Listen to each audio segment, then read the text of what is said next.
Hi guys, good morning. So இப்போது அடுத்த 2 படம் இதோட அதை முடிச்சிருவோம். அடுத்த 2 படம் என்னென்னா, தப்பண்ணா அப்படிங்கிற மலையாள மூவி, கசபா அப்படிங்கிற மலையாள மூவி. கசபாங்கிற மூவி தமிழில் சர்க்கிள் அப்படின்னு வந்திருக்கு. ஸோ தப்பண்ணாங்கிற மூவி பார்ப்போம். ஒரு கைதியின் காதலி, இது தமிழில். ஓகேயா? ஸோ இந்த தப்பண்ணாங்கிற மூவியில் மம்முட்டி வந்து ஒரு சின்ன சின்ன திருட்டெல்லாம் செஞ்சுட்டு ஜெயிலுக்கு போகக்கூடிய ஜெயில் கைதியாகவே இருப்பான். ஜெயிலில் இருக்கிற எல்லாரையுமே இவனுக்கு தெரியும். இன்ஸ்பெக்டர்லேருந்து கான்ஸ்டபிள்லேருந்து எல்லாரையுமே தெரியும். ஜெயிலுக்கு இவன் செல்லப்பிள்ளை மாதிரி இருப்பான். ஸோ அந்த மாதிரி இருக்கும் மூவி. இதே ஜெயிலுக்கு வந்து அந்த படத்தோட ஹீரோயின் சாரு அவங்க வந்து ஜெயிலுக்கு போவாங்க. அது ஜெயிலுக்கு போகிற அவங்களோட பேக் அண்ட் ஸ்டோரி என்ன அப்படின்னு சொன்னால், ஹஸ்பண்ட் அண்ட் ஒய்ஃப், அவங்க மேரீடு, ஹஸ்பண்ட் அண்ட் ஒய்ஃபாக இருப்பாங்க. அவங்க ஹஸ்பண்டை யாரோ ஒருத்தன் அடிக்க வந்திருப்பாங்க. எதுக்கு அடிக்க வந்தாங்க, ஏன் அடிக்க வந்தாங்கலாம் அவங்களுக்கு தெரியாது. அடிக்க வந்திருப்பாங்க. அவனை குத்தி கொலை பண்ணிவிட்டு இவங்க ஜெயிலுக்கு ஆயுள் தண்டனை கைதியாக வந்திருக்காங்க. கொலை செஞ்சதுனால கைதியாக வந்திருக்கிறாங்க. ஸோ இவங்க வந்து ஜெயிலுக்கு வந்ததுலேருந்து எப்படி இருப்பாங்கன்னா, ஷில் பி வெரி சைலண்ட். யார்கிட்டையும் ஜாஸ்தி பேச மாட்டாங்க. அவங்க வேலையை அவங்க பாட்டு அமைதியாக பார்த்துட்டே இருப்பாங்க. அவங்க பார்த்தாலே எல்லாருக்கும் தெரியும் ரொம்ப இறுக்கமாக இருக்கிறாங்க, ரொம்ப கண்டிப்பாக இருக்கிறாங்க, ரொம்ப வைராக்கியமாக இருக்கிறாங்க. அனாவசியமாக எதையுமே யார்கிட்டையுமே பேச விரும்பாத ஒரு கேரக்டரு, தான் உண்டு தான் வேலை உண்டுன்னு இருக்கிற ஒரு பொண்ணு அப்படிங்கிறதெல்லாம் தெரியும். இதை பார்த்தே வந்து மம்முட்டிக்கு இவங்களை ரொம்ப பிடிச்சிரும். அவனோட என்னமோ பேசியெல்லாம் அவங்ககிட்ட கேட்குறதுக்கு ட்ரை பண்ணுவான். அவங்களோட ரெஸ்பான்ஸு ரிப்ளை ஒரே ஒரு லுக்காக மட்டும்தான் இருக்கும். அதுக்கப்புறம் அவனே அமைதியாகி அந்த ஜென்ஸ் சைடு செல் அந்த வேலையெல்லாம் முடிச்சுட்டு போவோம்ல, அந்த மாதிரி போயிடுவான். So this is how it flows. அதுக்கப்புறம் ரிலீஸ் ஆகும்போது 2 பேரும் ஒரே நாளில் தான் ரிலீஸ் ஆவாங்க. சாரு வந்து அவளோட ஊருக்கு வரணும், மம்முட்டி அவனோட ஊருக்கு போகணும். மம்முட்டிக்கு எங்கே போகணுன்னு தெரியாது. சாருக்கு பின்னாடியே நடந்து வந்து சாரு எந்த ஊருக்கு போகிறாலோ அந்த ஊருக்கு டிக்கெட் எடுத்துக்குவான். 2 பேரும் ஒரே சீட்லேயே உட்காந்துக்குவாங்க. சாரு கேட்டால் எனக்கும் இதே ஊர் தான் அப்படின்னு சொல்லிக்குவான். அப்புறம் சாரு வந்து இவ்வளோ அமைதியாக இருந்தாலும் பஸ்ஸில் தூங்கி வழிவா. பஸ்ஸில் தூங்கும்போது அந்த ஊருக்கு போகிறோங்கிற நிம்மதி அவளுக்கு. தூங்கும்போது தூங்கி வழிஞ்சதில் இவன் தோல்லையே சாஞ்சு தூங்கிடுவா. So this is how movie unfolds. இந்த படத்தில் ட்வின் ஃப்ளேம் கான்செப்ட் எங்கே இருக்குது அப்படின்னா, சாருவும் சரி மம்முட்டியும் சரி நிறைய ஜாஸ்தி டயலாக்ஸே இருக்காது, நிறைய ஜாஸ்தி கான்வர்சேஷன்ஸே இருக்காது. ஓகேயா? ஆனால் வந்து எனக்கு பிடிச்சது என்னென்னா, ஒருத்தர் அவ்வளோ நல்லா புரிஞ்சுப்பாங்க. பேச வேண்டிய அவசியமே இருக்காது. பேச வேண்டிய அவசியமே இல்லை அவங்க 2 பேத்துக்கு நடுவில். ஒருத்தர் மனசில் என்ன நினைக்கிறாங்கங்கிறது இன்னொருத்தர் அவ்வளோ நல்லா புரிஞ்சுருப்பாங்க. ஸோ அந்த மாதிரி ஒரு கான்செப்ட்டு. ஸோ இது ஊருக்கெல்லாம் வந்து இறங்கிடுறாங்க. ஊருக்கு வந்து இறங்குனதுக்கு அப்புறமா சாரு என்ன பண்ணுவான்னா, அவர் கருப்பு கலர் பேக் வச்சுருப்பா, கருப்பு கலர் சாரீ கட்டிட்டு தான் வருவான்னு நினைக்கிறேன். ஊருக்கு வந்து இறங்குனதுக்கப்புறம் ஊருக்குள்ளே நடந்து வர்றா. அப்போ அவளோட புருஷனை வந்து இன்னொரு பொண்ணோட ஒருத்தனை கொன்னால சாரு, அவளோட ஒய்ஃப் இருப்பார்ல, அந்த பர்சனோட அந்த ஆணினுடைய ஒய்ஃப் இருப்பார்ல, அந்த ஒய்ஃப் வந்து சாருவோட ஹஸ்பண்டு கூட பைக்கில் வர்றதை பார்த்துருவா. அவளுக்கு பயங்கர கோவம் வந்துடும். அருவாள் எடுத்துகிட்டு ஹஸ்பண்டை வெட்டுறதுக்கு வருவா. அப்போ வெட்டி கொல்ல முடியல அப்படின்னோடனே ரொம்ப டென்ஷன் ஆயிடுவா. ஊர் மக்கள்லாம் விடலை அப்படின்னு சொன்னேன்னே. அப்புறம் பஸ்ஸில் இருந்து இறங்கி வந்தால நேராக மம்முட்டியை ஒரு லுக்கு தான் விடுவா. மம்முட்டியை பார்த்துட்டு ஊருக்குள்ளே இறங்கி நடந்து வந்துடுவா.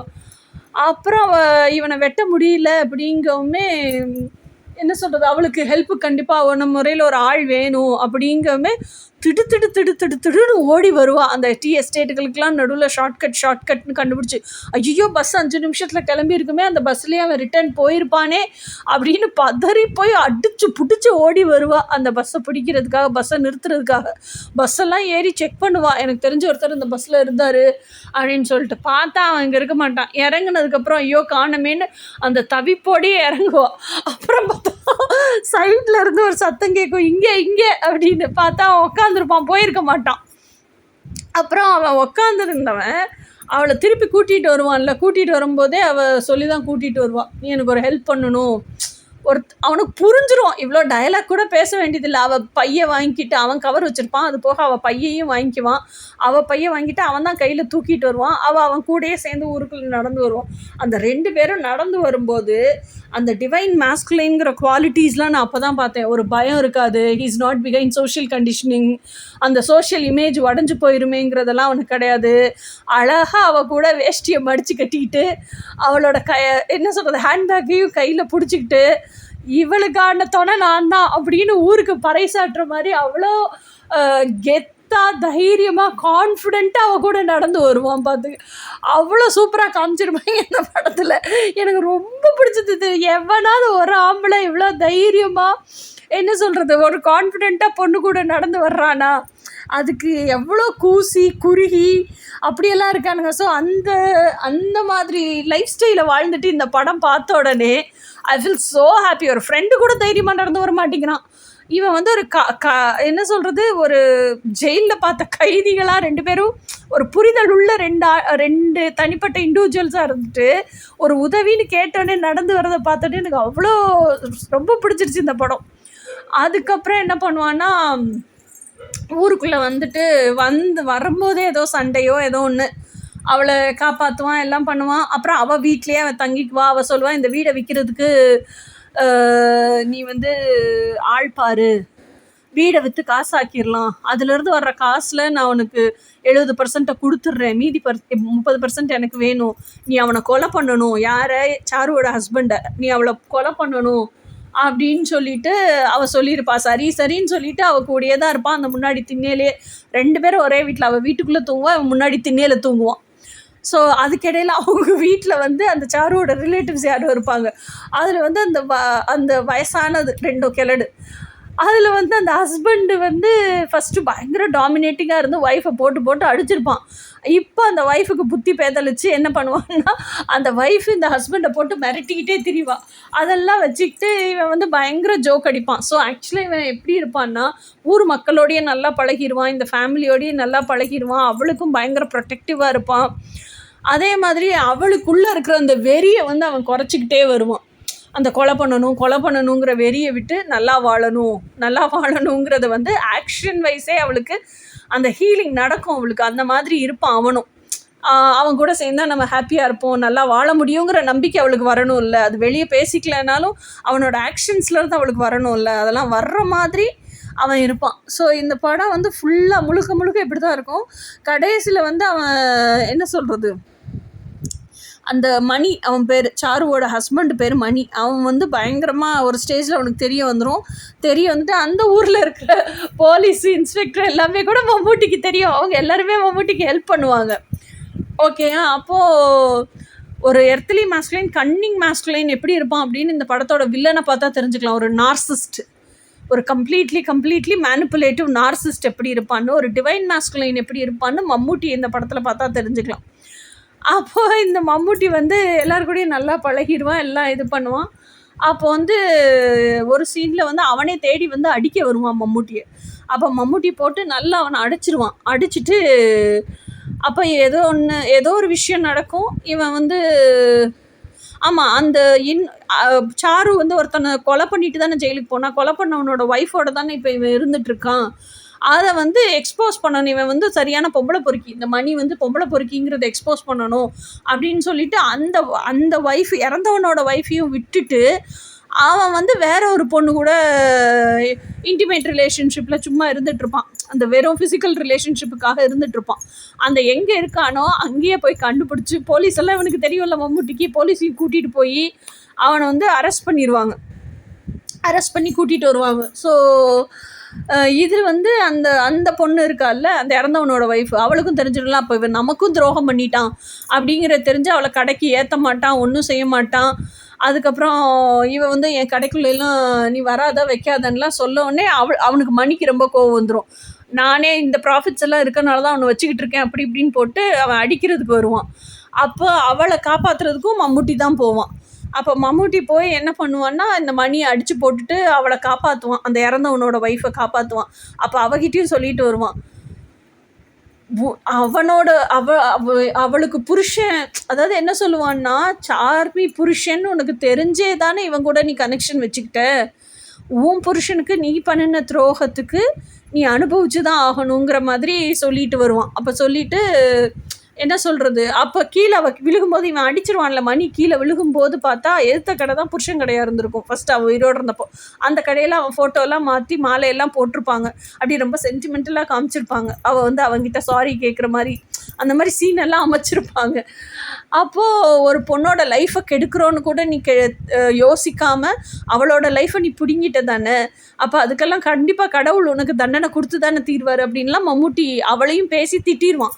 திட்டிட்டு அதுக்கப்புறமா திருப்பி ஊருக்குள்ளே வருவான். அப்போது இது ஊருக்குள்ளெல்லாம் வந்ததுக்கப்புறம் இவனை வந்து வெட்டலையா சாரு வந்து பயங்கரமாக சண்டை போடுவான். அவனை வெட்டுறதுக்கு தானே நான் உனக்கு காசு கொடுக்குறேன்னு சொன்னேன், நீ எதுக்கு அவனை வெட்டாமல் வந்த, அப்படியா இப்படியான்னு சொல்லிட்டு பயங்கரமாக சண்டை போடுவான் மம்முட்டி கூட. ஒன்றுமே பேச மாட்டான். அவன் கோவம் தீர்ற வரைக்கும் அவள் கத்தட்டுன்னு சொல்லி விட்டுருவான். அதுவுமே ஒரு புரிதல் தானே.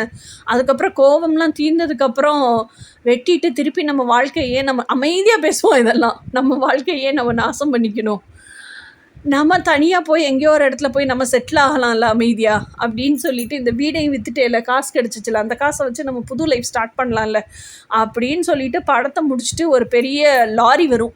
அந்த லாரியில் ஏறி உட்காந்து வேறு எங்கேயோ போய் அவங்க லைஃப்பை ஸ்டார்ட் பண்ணுறதுக்காக, புதுசாக ஸ்டார்ட் பண்ணுறதுக்காக தேல் மூவ் ஆன் அப்படிங்கிற மாதிரி தான் படத்தை முடிப்பாங்க. இந்த படமே ரொம்ப ஹாப்பியாக இருக்கும் பார்க்குறதுக்கு. ஒரு ட்ராமடைஸ்டு ஃபெமினைன் எப்படி ஹீல் ஆகிறா ஒரு டிவைன் மேஸ்குலின் கூட இருந்து அப்படிங்கிறது தான் ஃபுல் ஸ்டோரி. அதுவும் கான்வர்சேஷன்ஸே இல்லாமல் அவங்க 2 பேர்த்துக்கு நடுவில் ரொம்ப லிமிட்டட் கான்வர்சேஷன். அந்த புரிதல் எந்த அளவுக்கு ஆழமாக இருக்குது அப்படிங்கிறது தான் இந்த ஸ்டோரி. எனக்கு இந்த ஸ்டோரியே ரொம்ப பிடிச்சிருந்துச்சுப்பா.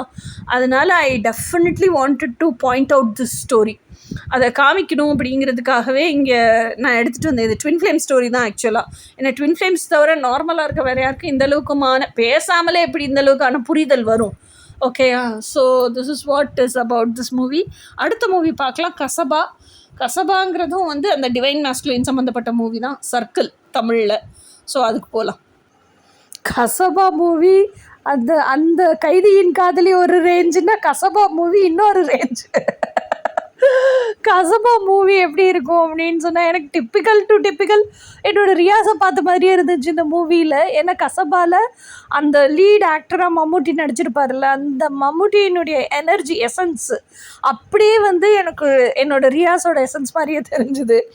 ஏன்னா கசபாவில் வந்து அவன் நடக்கிறதுக்குன்னே தனியாக ஒரு ஸ்டைல் வச்சுருப்பான். அந்த படத்தை பாருங்கள், அவன் சூப்பராக நடப்பான். குதிச்சு டான்ஸ் ஆடிக்கிட்டே தான் நடந்து வருவான். நல்லாயிருக்கும் அந்த நடையே. அதுக்கு ஒரு தனியாக மியூசிக் வேறு கொடுத்துருப்பாங்க கசபாவில், இல்லை ரீல்ஸில் பாருங்கள். ஓகேயா? ஸோ அந்த மாதிரி ஒரு பர்சனாலிட்டி இந்த படத்தில் அவனை காமிச்சிருக்கதே வந்து மைட் பி கிட்டத்தட்ட ஒரு 40-45 இயர்ஸ் ஏஜ் உள்ள ஒரு ஆண் மேஸ்குலைன். ஓகேயா? ஸோ அவன் வந்து போலீஸ்காரனாக இருக்கான், சர்க்கிள் இன்ஸ்பெக்டர். அதனால தான் அந்த படத்துக்கு பேர் சர்க்கிள். போலீஸ்காரனாக இருக்கான். அவன் எப்படின்னா, என்ன தான் போலீஸ்காரனாக இருந்தாலும் அவன் மனசாட்சிப்படி தான் நடப்பான். அவன் மனசாட்சி அவனுக்கு என்ன சொல்லுதோ அதை தான் அவன் செய்வான். வேறு யாருக்காகவும் எதுவும் செய்ய மாட்டான். அதே மாதிரி ஒரு உண்மையான விஷயம், ஒரு பெண் வந்து ரொம்ப உண்மையாக இருக்கா அப்படின்னா, அந்த பெண்ணினுடைய எல்லாருக்கும் இல்லை, இவங்கிட்ட க்ளோஸாக இருக்கிற பெண், அதே மாதிரி அந்த உண்மையாக இருக்கிற பெண், அவங்களோட அந்த உண்மையான நூதனமான உணர்வு சொல்லுவோம்ல, அந்த உணர்வெல்லாம் ரொம்ப வேல்யூ பண்ணக்கூடிய ஒரு ஆணாக இருப்பான். ஸோ அந்த மாதிரி இருப்பாங்க. அந்த மாதிரி பெண்ணுக்கெல்லாம் வந்து ஹெல்ப் பண்ணக்கூடிய ஒரு ஆணாக இருப்பான். ஏன்னா அந்த பெண்ணு வந்து எப்படி சொல்கிறது, தன்னோட இயலாமை ஆற்றாமையில் தானே கற்றுவாங்க. ஸோ அதுக்கெல்லாம் ஹெல்ப் பண்ணக்கூடிய பெண்ணாக இருப்பான். இன்னொன்று, அது ஹீ இஸ் நாட் பாதர்டு ஒரு ப்ராஸ்டியூட்டாக என்ன அதெல்லாம் பார்க்க மாட்டான். அவங்க மனசு, அவங்க எசன்ஸ் என்ன அதை பார்க்குறவன். He is not a judgemental person.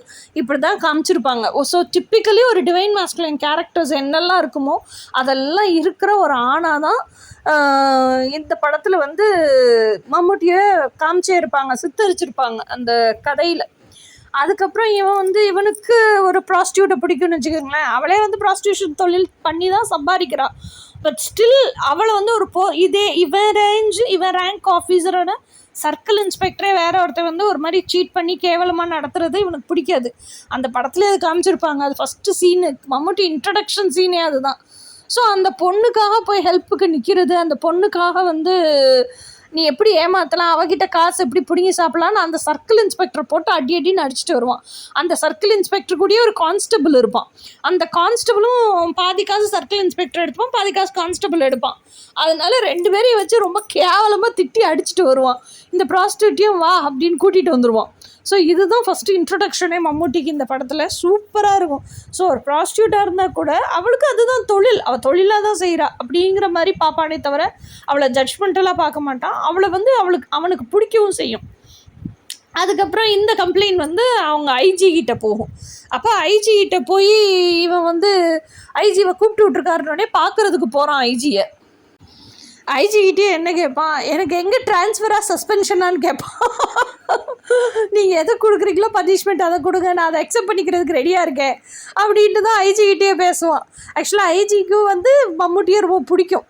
Okay, அதுக்கப்புறம் இவன் போனோடனே குட் மார்னிங் சொன்னால் ஐஜி குட் மார்னிங் சொல்ல மாட்டார், மூஞ்சி தூக்கி வச்சுட்டு உட்காந்துருப்பார். இவன் போகிற வழியிலேயே ஐஜியோட பையனையும் பொண்ணையும் அந்த பையன் கூடயே ஒரு பொண்ணு இருப்பாள், அந்த பொண்ணையும் பார்த்துட்டு பேசிட்டு தான் போவான். என்ன பேசுவாங்கன்னா, அந்த பையன் வந்து எதுக்கு வந்திருப்பான்னா ஐஜியை பார்க்குறதுக்கு கல்யாண பத்திரிக்கை கொடுக்குறதுக்கு வந்திருப்பான். ஏன்னா லவ் பண்ணி அவன் கல்யாணம் பண்ணிக்க போகிற பொண்ணு அது. ஸோ 2 பேருமே மம்முட்டி காலில் விழுந்து ஆசீர்வாதம் வாங்கிட்டு மம்முட்டிக்கும் ஃபஸ்ட்டு இன்விடேஷன் வச்சுட்டு 2 பேரும் போவாங்க. மம்முட்டி தான் அந்த பையனை வளர்த்தே இருப்பான் சின்ன வயசுலேருந்து. ஸோ இது எல்லாமே இந்தளவுக்கு க்ளோஸான ரிலேஷன்ஷிப் இருக்கும் ஐஜி கூட அவனுக்கு.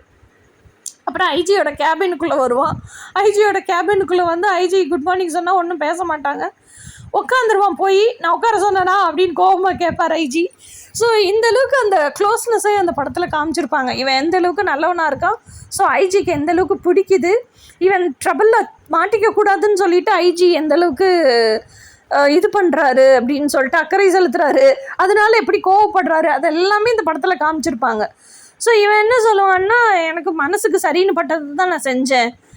இவன் வந்து அவன் என்ன ரேங்க்கு அப்படி இப்படின்லாம் கேட்பான். அவனும் சர்க்கிள் இன்ஸ்பெக்டர் தான் அப்படின்லாம் சொல்லுவான். ரேங்க்கில் இருக்க ஒருத்தனை போட்டு நீ எதுக்காக அடிச்ச அப்படி இப்படின்லாம் சொல்லும்போது, அவன் என் ரேங்க்கில் இருந்தாலும் அந்த ரேங்க்குக்கு அவன் தகுதி இல்லை அப்படி இப்படின்லாம் சொல்லுவான். அவன் வந்து ப்ராஸ்டியூஷன் தொழில் தான் பண்ணுறா அப்படின்னாலும் அவன் நேர்மையாக நியாயமாக தானே பண்ணுறா அப்படியே நான் அவளுக்கே சப்போர்ட் பண்ணிகிட்ருப்பான். அவன் இன்னும் உன் பொண்டாட்டியா இல்லை உனக்கு கம்ப்ளைண்ட் எழுதி கொடுத்துருக்குறாளா அப்படின்னு கேட்பான். அதெல்லாம் ஒன்றும் இல்லை அப்படின்னாலும் அவ்வளோ ஒரு பொண்ணு தானே, அவ்வளோ ஒரு பொழப்பு நடத்துறது தானே அப்படிங்கிற ரேஞ்சுக்கு இவன் பேசுவான். அதுக்கப்புறம் ஐஜிக்கே கோவம் வரும். அப்புறம் சொல்லுவான், கம்ப்ளைண்ட்டு நீங்கள் டெல்லியில் அப்படி தானே ஒரு பொண்ணை ரேப் பண்ணாங்க, கம்ப்ளைண்ட் எழுதி கொடுத்தாங்கல்ல, அந்த கம்ப்ளைண்ட்டை வாங்கிக்கிட்டு போலீஸ்காரங்கெல்லாம் என்ன பண்ணாங்க, இன்னும் அந்த சேனல் அதை எந்த சேனல்லாம் பரப்புகிறாங்களோ அவங்கெல்லாம் இவங்க டிஆர்பி இன்க்ரீஸ் பண்ணிக்கிட்டாங்க, அதை தாண்டி வேறு என்ன நடந்துச்சு ஒரு கம்ப்ளைண்ட்னால அப்படின்னு சொல்லுவேன். என் மனசுக்கு என்ன தோணுதோ, மனசாட்சி என்ன தோணுதோ அதை தான் செய்வேன். நீங்கள் சஸ்பென்ஷனோ இல்லை எனக்கு டிஸ்மிஸலோ இல்லை எங்கேயோ ட்ரான்ஸ்ஃபரோ அதை கொடுங்க, நான் வாங்கிக்கிட்டு போகிறேன் அப்படின்வான். அப்புறம் இவன் திட்டிட்டு இவனும் பையனோட கல்யாண பத்திரிகையை காமிப்பான் ஐஜியும். அப்புறம் சொல்லுவான், இல்லை எனக்கு முதல்ல கிடச்சிருச்சு, நான் பையனை பார்த்துட்டேன் வெளியவே அப்படின்லாம் பேசிட்டு வருவான். அப்புறம் கிளம்பும்போது ஐஜி திருப்பி சொல்லுவார், அந்த பொண்ணுக்கிட்ட ரிட்டன் கம்ப்ளைண்ட் எழுதி வாங்கிக்கோ அப்படின்னு சொல்லிட்டு. அப்போ திருப்பி மறுபடியும் சொல்லுவான், இன்னும் கம்ப்ளைண்ட்டா அப்படின்னு சொல்லிட்டு வருவான். ஸோ அந்த லெவலுக்கு தான் மம்முட்டி வந்து அந்த ஹை ஸ்டாண்டர்ட் மேன் அப்படி காமிச்சிருப்பாங்க. அதுக்கப்புறம் என்ன ஆகும்னா, திடீர்னு இந்த மாவோயிஸ்ட்டு நெக்ஸலைட்டு இதெல்லாம் வந்து நிறைய இருக்கும் அந்த ஏரியாவில். ஸோ கேரளா அண்ட் ஆந்திரா பார்டரா, கேரளா தமிழ்நாடு பார்டரான்னு தெரியல, ஏதோ ஒரு இடத்துல காசிபுரம்னு நினைக்கிறேன், ஏதோ ஒரு இடத்துல அந்த ஊரில் தான் அந்த வில்லன் இருப்பான். வில்லனோட கீப்பாக வரலட்சுமி இருப்பாள்.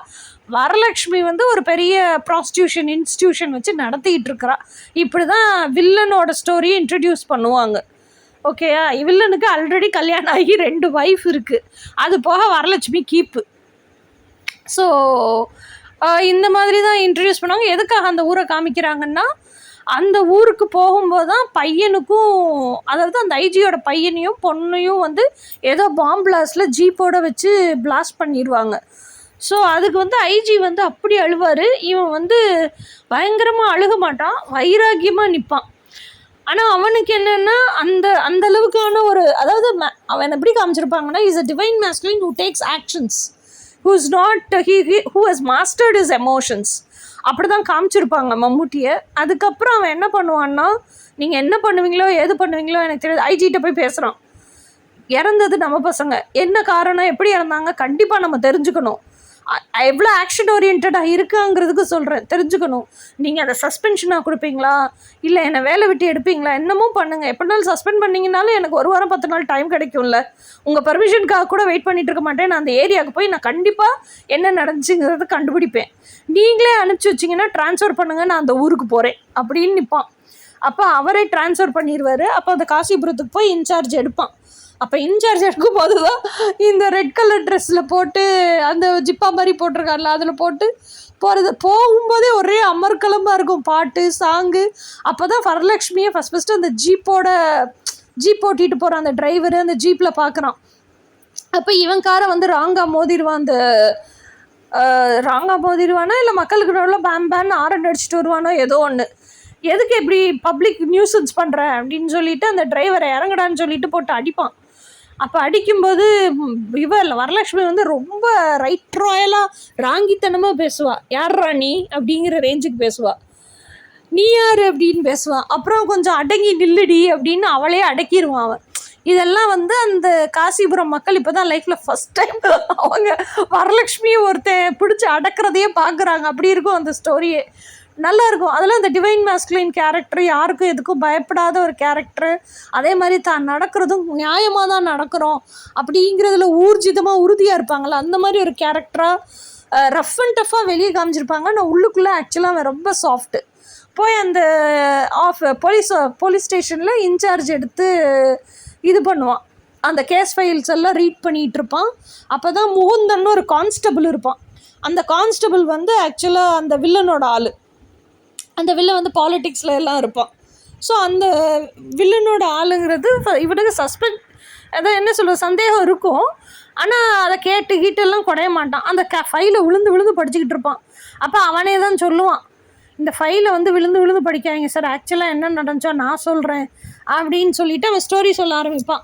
அப்போ தான் இவங்க என்ன தான் ஜட்ஜு வச்சுருக்காங்கன்னு தெரிஞ்சுக்குவோமே அப்படின்னு மம்முட்டி கேட்க ஆரம்பிப்பான் ஸ்டோரியை. ஆக்சுவலாக அந்த மேடப் ஸ்டோரி என்னவோ அந்த மேடப் ஸ்டோரி ஃபுல்லாக முகுந்தன் சொல்லுவான். இந்த மாதிரி அந்த நக்சலைட்ஸ் வந்தாங்க, நக்சலைட்ஸ் எல்லாம் இந்த இன்ஸ்பெக்டரை கொண்டுட்டாங்க, அந்த ஜீப்பில் பின்னாடியே வந்து ஜீப் வந்துச்சு, ஏதோ ஒன்று சொல்லி அந்த மாதிரி இந்த மாதிரி தான் கொலை பண்ணாங்க அப்படின்னு எல்லாம் சொல்லுவான். அதுக்கப்புறம் இவ்வளோ நடந்திருக்கு, இந்த கேஸ் ஃபைல்லையே எப்படி ரிப்போர்ட் எழுதியிருக்கு, அதெல்லாம் நிறைய கிராஸ் கொஸ்டின் பண்ணுவான். அதெல்லாம் வந்து அப்போ அவசரமாக கேட்டாங்கல்ல சார், 2 நாளில் கேட்டாங்கல்ல சார், இப்படி தான் எழுத முடிஞ்சுது அப்படி இப்படின்னு ஏதோ இவன் கதை சொல்லுவான். அந்த முகுந்தன்கிறவன் கதை சொல்லுவான். அப்போவே தெரிஞ்சுக்குவான் திஸ் இஸ் நாட் ட்ரூத், இதுக்கு பின்னாடி என்னமோ இருக்குது அப்படின்னு சொல்லிட்டு. அதுக்கப்புறம் இந்த முகுந்தன் எப்படின்னா இந்த இன்ஸ்பெக்டரை நம்ம கைக்குள்ளே வச்சுக்கிறணும் அப்படின்னு சொல்லிட்டு, இன்னொன்று வந்து அந்த வில்லன் வந்து சொல்லியிருப்பான்ல, இந்த இன்ஸ்பெக்டர் கைக்குள்ளே இருந்தாருன்னா எது நடந்தாலும் நம்மகிட்ட சொல்லுவார், நம்ம அந்த வில்லனுக்கு வந்து கரெக்டாக ப்ராம்ப்ட் கொடுக்கலாம் அப்படின்னு நினச்சிக்கிட்டே இருப்பான். அதனால் வீட்டில் இருந்து அந்த முகுந்தனோட ஒய்ஃப் அவன் வந்து சாப்பாடு எடுத்துகிட்டு வரா, எப்போ பார்த்தாலும் பிரியாணி அது இதுன்னு முகுந்தனுக்கு எடுத்துகிட்டு வந்துகிட்டே இருப்பாள். இவங்க 2 பேருக்கும் குழந்தையே இருக்காது. அப்போ இவன் வந்து ஒய்ஃப் எப்படின்னு சும்மா ஆழம் பார்க்குறதுக்கு, இந்த ஆழம் பார்க்குற வரை நிறைய பண்ணுவான் இந்த படத்தில். ஆழம் பார்க்குறதுக்கு பரிமாறு அப்படின்னு சொல்லிட்டு சாப்பிடுவான். இன்னொன்று என்னென்னா பயங்கர ஃபன் லவ்விங் பர்சனாலிட்டி. சேட்டை நிறைய பண்ணுவான், எல்லாம் என்ஜாய் பண்ணுவான், ஆனால் சீரியஸாக இருக்க மாட்டான். ஸோ அந்த மாதிரி கிசும்பு வேலை பண்ணுறதுன்னு சொல்லுவாங்கள்ல, அந்த கிசும்பு வேலையெல்லாம் நிறைய பண்ணுவான். அவன் உரசிக்கிட்டே உட்காந்து பரிமாறுவான், இவனும் உரசிக்கிட்டே உட்காந்து சாப்பிட்டுக்கிட்டு இருக்கிறான். இதை முகுந்தனும் தூரத்துலேருந்து பார்த்துக்கிட்டு இருக்கிறான். கஷ்டம் அப்படின்னு சொல்லிக்கிட்டே சாப்பிட்றான் முகுந்தன் பாடு கஷ்டமாக. அப்புறம் சாப்பிட்டுட்டு இருக்கையிலே இடையில ஏதோ ஒரு நியூஸ் கிடைக்கும் அவனுக்கு. அந்த நியூஸை விசாரிக்கிறதுக்காக போவான். அந்த விசாரிக்கும் போது அவன் அந்த சீட்லேருந்து எந்திரிச்சு அந்த பட்டன் போட்டு அவனோட ட்ரெஸ்ஸு சரி பண்ணிட்டு அந்த டிப்பிக்கல் ப்ரொஃபஷ்னலாக போகும்போது அவன் எவ்வளோ கண்ணியமானவன், எவ்வளோ ஸ்ட்ரிக்டானவங்கிறத அந்த 1 நிமிஷம் 1 செகண்ட் மாற்றத்தில் காமிச்சிருவாங்க. ஸோ அந்த மாதிரி ஒரு பர்சன். அப்புறம் இதெல்லாம் வலுசல் இல்லை, இதெல்லாம் ஆழம் பார்க்குறது. ஸோ ஆழம் பார்த்துட்டு ஏதோ ஒரு க்ளூ கிடச்சிருக்குன்னொடனே அந்த க்ளூ விசாரிக்கிறதுக்கு கிளம்பி போயிடுவான். விசாரிக்கிறதுக்கு கிளம்பி போனால் அது பைக், அவங்க ஓட்டிகிட்டு வந்த பைக்கு, அது யாரோ ஒரு வில்லங்கிட்ட இருக்கும். இது எப்படி உனக்கு வந்துச்சு, அது இதெல்லாம் விசாரிக்கிறதுக்கு போவான்னு வச்சுக்கோங்களேன். ஸோ ஆக்சுவலாக அந்த பவானின்னு ஒரு வில்லனை போட்டு அடிக்கிறது இதெல்லாமே அந்த படத்தில் காமிச்சிருப்பாங்க. ஸோ இது எல்லாமே எப்படி இருக்கும் அப்படின்னு சொன்னால் அந்த டிப்பிக்கல் டிவைன் மாஸ்குலினோட கேரக்டராக இருக்கும். அது அந்த படம் பார்த்தீங்கன்னா உங்களுக்கு புரியும் எவ்வளோ தூரம் இவன் ஆக்ஷன் ஓரியன்டாக இருக்கான். நம்ம பிள்ளைங்க இறந்து போயிடுச்சு அப்படிங்கிறத அவன் அழுகையில் காமிக்கலை, பேச்சில் காமிக்கலை, நிறைய வார்த்தைகளாக புலம்பலை. ஆனால் அதுக்கு ஒட்டு மொத்தத்துக்கு எந்த அளவுக்கு இன்டெப்த்து இன்வால்வ்டாக ஒரு தகப்பனாக இருந்து ஆக்ஷன் எடுக்கிறாங்கிறத இந்த படத்தில் அப்படியே காமிச்சிருப்பாங்க. அது நல்லாயிருக்கும் ஆக்சுவலாக அந்த படம் பார்க்க. ஆனால் இவன் என்ன புரிஞ்சுக்குவான்னா, இவன் ட்ரேஸ் பண்ணிட்டு போனான்ல பைக்கு, அது இதெல்லாம் ட்ரேஸ் பண்ணிட்டு போனால் அவங்க தங்கியிருந்த ரூமு, பிள்ளைங்க தங்கியிருந்த ரூம் இதெல்லாம் பார்த்தான்ல, அதுலேருந்து ஒரு மெயின் விஷயம் என்ன புரிஞ்சுக்கிறான்னா, இந்த காளிபுரமே இந்த வில்லன் கண்ட்ரோலுக்கு கீழே தான் இருக்குது. அப்போ எல்லாமே இந்த வில்லன் கண்ட்ரோலுக்கு கீழே தான் இருக்குது. இந்த வில்லன் வந்து வரலட்சுமி வீட்லேயே தான் கிடக்குறான். இதெல்லாம் வந்து இவன் புரிஞ்சுக்குவான், இந்த ப்ராஸ்டியூஷன் வச்சு நடத்துகிறா அப்படின்னு சொல்லிட்டு. அப்போ இந்த வில்லனே வந்து போலீஸ் ஸ்டேஷனுக்கு வந்து மம்மூட்டியை இன்வைட் பண்ணிவிட்டு நீங்கள் வரணும் அப்படின்னு சொல்லிட்டு வருவான். அப்போ மம்மூட்டி வந்து வர்றான், அந்த ப்ராஸ்டியூஷன் இன்ஸ்டியூஷனுக்கு வர்றான். என்ன தான் நடக்குது இங்கே அப்படின்னு அந்த ஆழம் பார்ப்பாங்கல்ல, அதே இதுக்கு தான் இங்கேயும் வருவான். அப்போ வரும்போது இவன் வந்து அந்த பொண்ணுங்களெல்லாம் வச்சு டான்ஸ் ஆட சொல்லுவான், எல்லாம் பண்ணுவான். அப்போ இந்த சூசன்கிற பொண்ணு அதில் இருப்பாள். இந்த சூசன்கிற பொண்ணு தான் ஆக்சுவலாக டான்ஸே ஆடுவாள், சென்ட்ரு டான்ஸராக இருப்பாள், மற்றவங்களாம் சுற்றி ஆடுவாங்க. இவள் வந்து ட்ரெஸ்ஸே ரொம்ப டீசெண்டாக போட்டிருப்பா. ரொம்ப ஜஸ்ட்டு தொழிலாக டான்ஸ் ஆடினா மட்டும் எப்படி இருக்கும் அந்த மாதிரி டான்ஸ் ஆடிட்டு திருப்பி அவள் போய் ஓரத்தில் நின்றுக்குவாள்.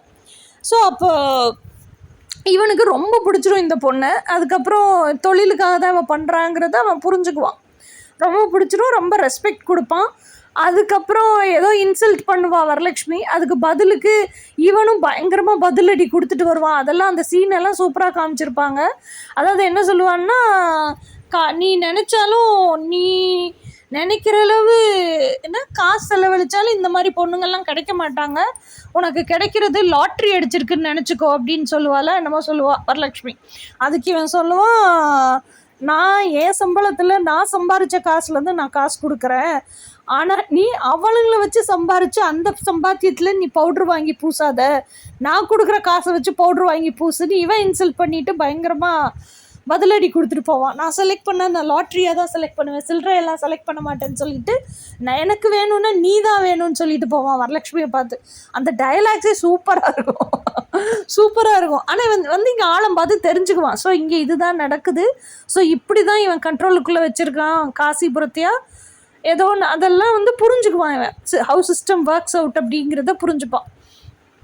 அப்போது அங்கே வந்து மெயினான ஆள் யாருன்னா ரங்கச்சாவா யாரோ ரங்கப்பாவா யாரோ ஒருத்தர் இருப்பார், வயசானவர். ஸோ அவர் தான் வந்து அந்த வில்லனுக்கு இந்த வரலட்சுமிக்கெல்லாம் கைக்கூலி, அவங்க சொல்கிற வேலையெல்லாம் டக்குன்னு செய்கிறாரு. இந்த மணிங்கிறவன் வண்டி ஓட்டுற வண்டி டிரைவரு, அந்த வில்லன் இருக்கான்ல வில்லனுக்கான மெயின் அதை என்ன சொல்கிறது கைக்கூலி அப்படி.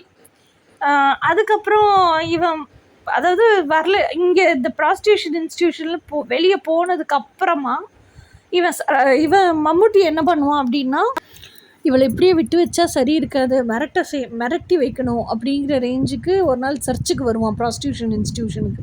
அப்போ சர்ச்சுக்கு வரும்போது இவள் உள்ளே விடமாட்டான்னா நீ என்ன விடுறது அப்படிங்கிற மாதிரி அவளை தள்ளி விட்டுட்டு உள்ளே போய் எல்லாம் சர்ச் பண்ணிவிட்டு வார்னிங் கொடுத்துட்டு வர்ற மாதிரி வெளியே வருவான். அதுக்கப்புறம் என்ன நடக்கும்னா, இவங்க ப்ராஸ்டியூஷன் இன்ஸ்டியூஷனில் அந்த இவன் இருந்தால தங்கச்சான், அவள் வந்து ஒரு நாள் நைட்டு என்ன பண்ணுறான்னா, இந்த பைக்குக்கான லீடை கொடுத்தது அவன் தான் தெரிஞ்சு போச்சு. அந்த பிள்ளைங்க ஓட்டிகிட்டு போன பைக்குக்கான லீடை கொடுத்தது தங்கச்சா தான் தெரிஞ்சு போச்சு. இந்த வில்லன் இனிமேல் உயிரோடு நம்மளை விட்டு வைக்க மாட்டான்னு சொல்லிட்டு ஒரு லெட்டர் எழுதி, அதாவது உன்னோட அப்பா நான் தான், என்னால் உன்னை வசதியாக வளர்க்க முடியல, அதனால தான் இத்தனை நாள் வரைக்கும் நான் உன்னோட அப்பான்னு நான் சொல்லலை வைக்கல, சம்திங் சென்டிமெண்ட்லாம் எழுதி வச்சுட்டு ஊரை விட்டு வெளியே போயிட்டு தேடிக்கிட்டு இருப்பாங்க அவனை. அதுக்கப்புறம் தேடி காணாமல் போயிட்டான் அப்படின்னா, இவன் வந்து இந்த லெட்டரை படிச்சுட்டு அந்த வில்லனுக்கு ஃபோன் பண்ணிக்கிட்டே இருப்பான். அந்த வில்லன் ஃபோன் எடுக்க மாட்டான். அப்படிங்குமே வேகமாக பத்திரகாளி மாதிரி கோவமாக அவன் வீட்டுக்கே வருவான். அந்த வீட்டில் வந்து என்னமோ கட்சி மீட்டிங் நடந்துகிட்ருக்கு, அதெல்லாம் பாதர் பண்ணாமல் நேராக வீட்டுக்கே வருவான். வீட்டுக்கு வந்தப்புறம் ஒரே பிரச்சனையாக்கிடுவான், நீ எதுக்கு ஃபோன் எடுக்கலை, எதுக்கு நீ என் ஃபோன் அட்டன் பண்ணல, ஆச்சா புச்சான்னு கத்தி ஆர்ப்பாட்டம் பண்ணிடுவா. அதுக்கப்புறம் அந்த தங்கச்சா எழுதின லெட்டரை காமிச்சிட்டு, எனக்கு இவர் உயிரோட வேணும், நீ எதுவும் பண்ணிடாத இவரை, எனக்கு கண்டிப்பாக இவர் உயிரோட வேணும், எனக்குன்னு சொந்தம்னு சொல்லிக்கிறதுக்கு இவர் ஒருத்தர் தான் இருக்கார் அப்படின்னு சொல்லிட்டு இவன் வந்து பயங்கரமாக அவங்கிட்ட பேசிட்டு கோவப்பட்டுட்டு போவாள். அதுக்கப்புறம் இந்த தங்கச்சனே தேடி வருவார் மம்மூட்டிகிட்ட சொல்லிவிட்டு, என் பொண்ணுக்கு ஆபத்து இருக்கேன், என் பொண்ணை காப்பாற்றுங்க, நான் தான் அவங்க அப்பா, இதெல்லாம் சொல்லி எல்லாம் இது பண்ணுவான். பேசிகிட்டு இருக்கும்போதே போலீஸ் ஸ்டேஷனில் முகுந்தன் வந்து இந்த இன்ஃபர்மேஷனை ஃபுல்லாக அந்த வில்லனுக்கு கொடுத்துருவான். ஏன்னா அவன் வில்லனோட கைக்கூலி தானே, இது மம்முட்டிக்கும் தெரிஞ்சுட்டு அதுக்கப்புறம் வில்லன் வந்து என்ன பண்ணுவாரு, அந்த முகுந்தன் வந்து என்ன பண்ணுவான்னா மெயின் ஆஃப் பண்ணி போட்டுருவான். இதெல்லாம் பேசிகிட்டு இருக்கும்போதே மெயின் ஆஃப் பண்ணி போட்டுருவான். மெயின் ஆஃப் பண்ணி போட்டோடனே நிறைய பேர் வந்து கடகடன்னு சுடுவாங்க. அதை அப்போஸ் பண்ணி மம்பூட்டியும் அந்த சுடுறதுல இருந்தெல்லாம் அகெயின்ஸ்டாக சுட்டுக்கிட்டு இருப்பான். அதுக்கிடையில பார்த்தா இவங்கெல்லாம் ஓடி போயிடுவாங்க. ஓடி போனதுக்கப்புறம் லைட்டெல்லாம் ஆன் பண்ணி பார்த்தா தங்கச்சன் இறந்து போயிடுவார். இறந்து போனதுக்கப்புறம் இவன் பயங்கரமாக டென்ஷன் ஆயிடுவா. அழுதுகிட்டே ஓடி வருவா போலீஸ் ஸ்டேஷனுக்கு. யார்? வரலக்ஷ்மி. அழுதுகிட்டே ஓடி வந்தால் அப்போ மம்முட்டி வந்து என்ன சொல்லுவான், இவளை பிடிக்கலன்னா கூட அவன் என்ன சொல்லுவான்னா, அவங்க பார்த்ததுக்கப்புறம் எடுத்துகிட்டு போனால் போதும் டெட் பாடியை அப்படின்னு சொல்லுவான். அதனால் அவள் பயங்கரமாக அழுதுகிட்டு இருப்பாளா, அழுதுட்டு அவளே எடுத்துகிட்டு போயிடுவா டெட் பாடியை. ஸோ இதெல்லாம் வந்து அவளோட உணர்வுகளையும், என்னதான் பிடிக்காத ஒருத்தியாக இருக்கிறா, கம்ப்ளீட்டாக எனிமியாக இருந்தால் கூட அவங்க அப்பாங்கிற உணர்வு அவளுக்கும் இருக்கும்ல, தெரிஞ்சு தானே வந்திருக்கா, பதறிக்கிட்டு ஓடி வந்திருக்கா அப்படின்னு அந்த உணர்வையுமே அவன் மதிப்பான். ஸோ இதுதான் அந்த டிவைன் மாஸ்குலைனோட குவாலிட்டி. ஸோ இதெல்லாமே அந்த படத்தில் ரொம்ப அழகாக அதை காமிச்சிருப்பாங்க. அதுக்கப்புறம் இவன் அழுதுகிட்டே போயிடுறாளா, போனதுக்கப்புறம் இவன் வந்து கம்ப்ளீட்டாக அந்த வில்லனுக்கு அகெயின்ஸ்டாக மாறிடுவா. ஏன்னா இத்தனை வருஷம் முழுக்க அந்த வில்லனுக்காகனே அவள் வாழ்ந்திருப்பா. இப்போ அந்த வில்லன் வந்து அவங்க அப்பாவை கொன்னதே அந்த வில்லன் தான் அப்படிங்கிறது தெரிய வரும்போது கம்ப்ளீட்டாக அந்த வில்லனுக்கு அகெயின்ஸ்டாக மாறிடுவா. அதுக்கப்புறம் என்ன பண்ணுவா அப்படின்னு சொன்னால், அந்த வில்லனுக்கு அகெயின்ஸ்டாக எல்லாமே எழுதிட்டு வந்திருப்பா. எல்லாமே எழுதிட்டு வந்து மம்மூட்டிக்கிட்டே போலீஸ் கம்ப்ளைண்ட் கொடுப்பா. போலீஸ் கம்ப்ளைண்ட் கொடுத்து நீங்கள் அவனை அரெஸ்ட் பண்ணணும், நீங்கள் அரெஸ்ட் பண்ணினீங்கன்னா அப்படி இவன் கேட்பான், அப்போ எனக்கு என்ன கிடைக்கும் அப்படின்னு கேட்பான். நீங்கள் அரெஸ்ட் பண்ணினீங்கன்னா நீங்கள் ஆசைப்பட்டது என்னையே தானே, நானே முழுசாக என்னையை உங்களுக்கு கொடுக்குறேன், முழு சம்மதத்தோட சந்தோஷமாக உங்களுக்கு கொடுக்குறேன் அப்படிங்கிற மாதிரியெல்லாம் பேசுவாள். இவன் வந்து ஹாப்பியாக இருக்கிற மாதிரி, ரொம்ப அதுக்காகவே வெயிட் பண்ணிகிட்டு இருக்கிற மாதிரி இந்த ஆக்ஷனெல்லாம் இவன் பண்ணுவான். பண்ணிவிட்டு கடைசியில் அவனை அரெஸ்ட் பண்ணிடுவான். ஏதோ ஒரு இவனுக்கான அந்த போலீஸ் கம்ப்ளைண்ட் கொடுத்துருக்கான்ல, அதை வச்சு அவனை த்ரெட்டன் பண்ணி பார்ப்பான். அவன் எதுவுமே அவன் செய்கிறத நிறுத்த மாட்டான். அதுக்கப்புறம் வார்ன் பண்ணி பார்ப்பான். இதெல்லாம் பார்த்துட்டு அப்புறம் கடைசியில் அவனை அரெஸ்ட் பண்ணி ஜெயிலில் போட்டுருவான். அதுக்கப்புறம் ஜெயிலில் போட்டதுக்கப்புறம் வரலக்ஷ்மியை பார்க்குறதுக்கு வருவான். வரலக்ஷ்மியை பார்க்குறதுக்கு வந்ததுக்கப்புறம் என்ன பண்ணுவான்னா, வரலக்ஷ்மிகிட்ட ஒரே ஆக்டிங் போட்டு பயங்கர மூடில் வந்திருக்க மாதிரி மல்லிகைப்பூவெல்லாம் இவன் கையில் சுற்றிக்கிட்டு வந்து ஒரே ரொமான்ஸ் பண்ணுற மாதிரி ஆக்டிங்கெல்லாம் விட்டு என்ன பண்ணுவான்னா, இவளையும் அரெஸ்ட் பண்ணி ஜெயிலுக்கு கூட்டிகிட்டு போயிடுவான். அப்போ தான் சொல்லுவான், என்ன சொல்லுவான்னா, இன்றைக்கி தேதிக்கு நான் செய்கிறது நான் பண்ணுறது உனக்கு புரியாது, ஆனால் நீ ஜெயிலில் இருக்கிறதா உனக்கு நல்லது, சேஃபும் கூட, நீ ஜெயிலே இரு, அதுதான் உனக்கு சேஃப் அப்படின்னு சொல்லிடுவான். அப்போவுமே அந்த டிவைன் மாஸ்குலைன் குவாலிட்டியை தான் காமிச்சிருப்பாங்க அந்த படத்தில். அதுக்கப்புறம் என்ன பண்ணுவான், இடையிலேயே என்ன பண்ணுவான்னா, இந்த சூசனுக்கு வந்து சர்ச்சுக்கு போகிற ஹேபிட் இருக்குது. ஒரு தடவை சர்ச்சுக்கு போயிருப்பா. இவனெல்லாம் எக்ஸ்பெக்ட் பண்ணியிருக்க மாட்டான். இவன் என்ன பண்ணுவான், அவள் சர்ச்சுக்கு போயிருக்கான்னு தெரிஞ்சுட்டே சர்ச்சுக்கு வெளியே போலீஸ் ஜீப்பில் வெயிட் பண்ணிகிட்டு இருப்பான். வெயிட் பண்ணும்போது என்ன சொல்லுவான்னா, நீ ஜீப்பில் ஏறு அப்படின்னு சொல்லுவான். நான் உனக்கு நீ ஆசைப்படுற நல்ல வாழ்க்கையை நான் கொடுக்குறேன் உனக்கு, ஆனால் நீ அதுக்கு ஒரு விஷயம் பண்ணணும் அப்படின்னு சொல்லிட்டு அப்ரூவலாக மாற சொல்லுவான்.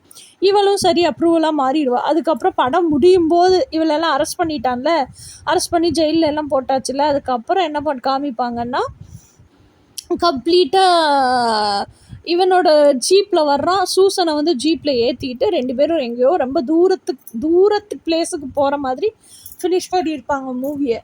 ஸோ இந்த படம் பார்க்கும்போது பூரா எனக்கு எப்படி இருந்துச்சுன்னா, என்ன சொல்கிறது, யாருக்குமே பயப்படாத அந்த ஒரு நேச்சர், ஆணினுடைய நேச்சர், எதுனாலும் துணிஞ்சு ஃபேஸ் பண்ணக்கூடிய அந்த நேச்சர்.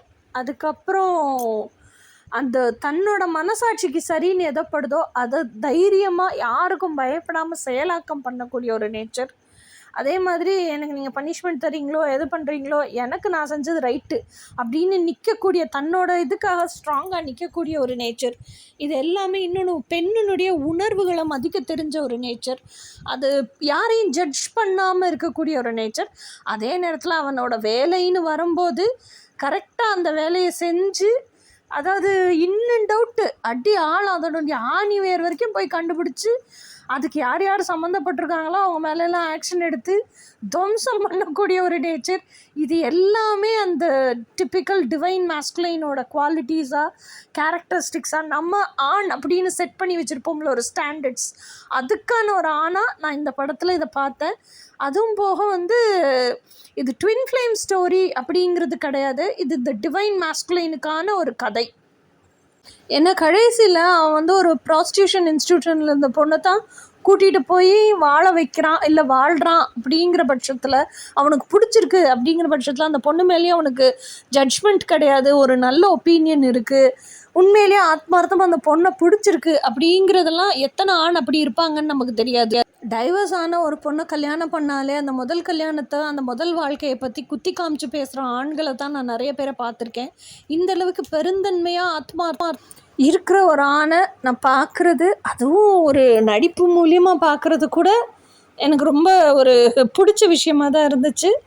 ஸோ நான் இந்த படத்தில் பார்த்தது முழுக்க முழுக்க டிவைன் மாஸ்குலினோட கேரக்டர் தான். ஸோ அந்த மாதிரி அந்த பொண்ணையே ஜட்ஜ் பண்ணாத டைப்பு, அவளோட பாஸ்ட்டை பற்றியே பேசாத டைப்பு.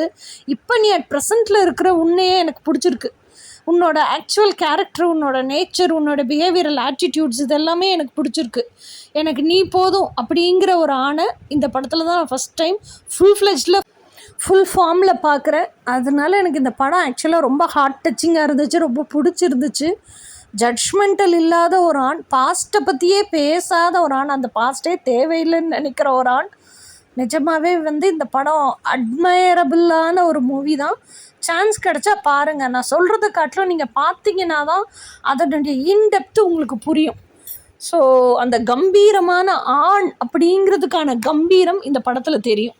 ஸோ நான் சொல்கிறேன், இந்த டிவைன் மாஸ்குலின் நான் சொல்கிறத காட்டிலும் படத்தை பாருங்கள், யூ வில் அண்டர்ஸ்டாண்ட்.